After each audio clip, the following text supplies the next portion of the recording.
desse modelo. Foda de mudar é porque, pô, todo modelo tem como... O ser humano é foda, irmão. Todo modelo que a gente criar vai ter um jeito da gente sacanear ele. Não, sim, porque mas a gente sacaneia claro, aqui no Brasil um modelo não é assim, completamente democracia diferente. não é bom? Não, não é bom. Mas é o menos pior. Longe. A gente até não teria essa conversa se não fosse uma democracia, né? Até uma democracia é necessária pra gente falar dessas coisas que a gente tá falando. Mas a gente nem tá falando mal do governo brasileiro. Vamos começar? Ainda não, mas podemos... Acho que todo governo a gente pode falar bem e mal, né? Quer dizer, alguns mais, outros menos. Quer dizer, assim, mas vamos mudar para o Brasil. Como é que tá sendo, tá tão próximo, pelo menos nos últimos meses aí, tão próximo do presidente da República, cara? Olha, esse ano foi diferente para mim, 2023, porque eu fui convidado primeiro para dirigir o jornalismo da EBC. Só que eu fui convidado pela Antônia Pellegrino, que é a diretora de conteúdo. Só que depois que ela me convidou, foi aí que entrou um presidente, que era o Hélio Doyle. E o Hélio Doyle não me conhecia, estou falando pessoalmente, né? No meio de televisão não me conhecia. E eu acredito que ele queria botar alguém dele, alguém mais próximo a ele. E demorou ali 1 mês e meio, ali, que eu não estava entendendo o que estava acontecendo, por que eu não ia para Brasília, por que não botar a mão na massa, eu estava só no Rio. E numa dessas reuniões, o Lula soube que eu estava indo para a EBC. E eu conheci o Lula quando eu era correspondente em Londres da TV Globo. Eu fiz muitas viagens do Lula. Fiz do Fernando Henrique, fiz da Dilma, mas de quem mais eu fiz viagens foi do Lula, como presidente. Então, Ele ficou mais tempo também. E ficou mais tempo, e era o tempo que eu estava lá. Então, quando eu fui para Londres, era o Fernando Henrique, mas depois, enfim... Então, e a gente se dava super bem. Quer dizer, eu como repórter da TV Globo, e obviamente ele tinha interesse que a TV Globo cobrisse ele, e a TV Globo cobria o presidente, normal. Cobre-se o presidente. Cobre-se o presidente, né? Seja quem for. Né? E ele gostava das minhas reportagens.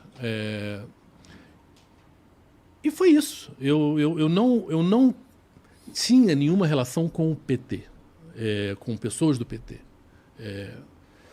E aí, quando eu fui para a EBC e ele soube, ele falou: eu quero que ele faça as viagens internacionais, que ele cubra as viagens internacionais, aí como repórter. Quer dizer, aí eu estava voltando a ser repórter porque ele me preferia como repórter.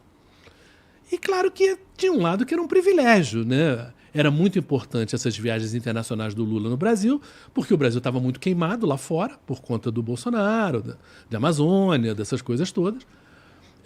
Então o Lula ia viajar muito para fora. É uma área que eu gosto muito, leio, entendo, sempre curti muito a área de política internacional. E claro, também aí como curiosidade, como cidadão, não só como repórter, ver esse cara trabalhando, o terceiro mandato dele, é uma coisa meio inédita, como é que vai ser lá fora, etc.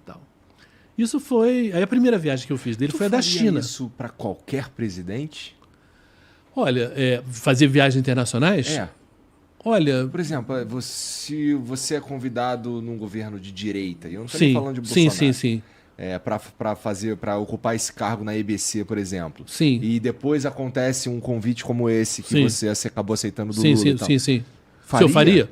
Eu acho que sim, porque primeiro era a área que eu mais gosto, né? A minha carreira foi muito em política internacional e esporte, né? São as duas coisas que eu mais faço, né? Então, eu acho que é muito interessante a gente mostrar para o brasileiro a importância do Brasil no mundo e a importância do mundo para o Brasil. Para as pessoas entenderem que a gente não está sozinho, né? A gente não está sozinho, ainda mais nessa coisa de globalização. Nem dá para ficar, né? Sabe, nem dá. O agronegócio da gente, etc e tal, o tamanho que sabe, a nossa inserção política e econômica no mundo. São coisas muito interessantes e às vezes o cidadão brasileiro não se dá conta que a gente está no nosso mundinho aqui, né? E a gente não vê que o preço da soja não é decidido aqui, é decidido lá fora. O preço do azeite também não é decidido aqui, é lá fora. O preço do arroz não é aqui, é lá fora. A Índia parou de exportar, então o preço do arroz subiu por causa disso. Quer dizer, tem muita coisa para a gente ver o que a gente tem de melhorar e ver como a gente não está tão mal também, porque uma das coisas interessantes de você cobrir lá fora é mostrar, olha só, tem coisas no Brasil muito boas, sabe? O SUS é uma coisa muito rara no mundo, Você é um cidadão americano, por exemplo, você está muito mal na foto em termos de saúde, porque você está sozinho, praticamente. O Medicaid e o Medicare lá é para muito pouco, situações muito específicas para muito pouca gente. Enfim, é claro que a gente não está falando que o SUS é perfeito. Não. Assim, a ideia dele, de fato, é foda. O problema é que pessoas precisam gerir ele, e pessoas é que são o problema, né? Sim, mas a gente teve, você pega assim, a gente teve 4 ministros da saúde com o Bolsonaro, numa época de Covid. E claramente... Um ponta, vai. Ficou, sei lá, menos de um mês. Sim, sim, mas então, tudo bem. Mas eu diria que o Mandetta ainda estava beleza, eu acho, assim. Mas depois eu achei que foi um caos. E na época da Covid. A Anísia Trindade é uma pessoa que está na Fiocruz, anos, entende muito bem as limitações e a importância e os desafios, né, do que é estruturar a saúde. Não para nível sueco, gente. Nós somos 205 milhões de pessoas. A gente não vai poder nunca ter uma saúde de um país rico. Mas a gente entregar um básico, a gente entrega. Né? E eu acho que está melhorando. Sem dúvida, eu acho que está melhorando. Não, tem muita coisa para melhorar? Tem. Mas eu acho que, inegavelmente, o SUS é uma conquista